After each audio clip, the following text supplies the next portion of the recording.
अस्सलाम वालेकुम नाज़रीन, हमेशा की तरह एक और वीडियो के साथ आपकी खिदमत में हाजिर हूँ। आपके साथ बहुत बड़ी और अहम खबर शेयर करूँगा कि मुहर्रमुल हराम 9th और 10th मुहर्रमुल हराम से पहले ही प्राइम मिनिस्टर इमरान खान ने ख़तरे की घंटी बजा दी। मुकम्मल डिटेल आपके साथ शेयर करूँगा।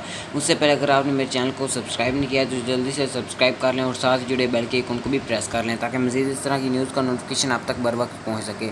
नाज़रीन, आपने इस वीडियो को मुकम्मल वॉच करना है, इसे कहीं से भी स्किप नहीं करना। मुकम्मल डिटेल आपको फराहम करूँगा इस वीडियो में। आपको बताता चलूँ कि प्राइम मिनिस्टर इमरान खान की तरफ से ये नोटिफिकेशन जारी किया गया है कि पाकिस्तान के जितने भी अजला हैं उनमें 9 मुहर्रम और 10 मुहर्रम को जो सिक्योरिटी है वो ज़्यादा से ज़्यादा अलर्ट की जाए ताकि कोई भी धमाका या इस तरह का कोई सीन पेश ना आए। जैसा कि आप जानते हैं कि इन ऐसे मौका पर बहुत से बम वगैरह का सीन पेश आता है और उनकी तरफ से ये नोटिफिकेशन जारी किया गया कि जितने भी अजला हैं उनमें जो सिक्योरिटी है वो हाई अलर्ट की जाए क्योंकि ऐसा कोई भी वाक़या पेश ना आए। आई होप कि वीडियो बहुत अच्छी लगी होगी।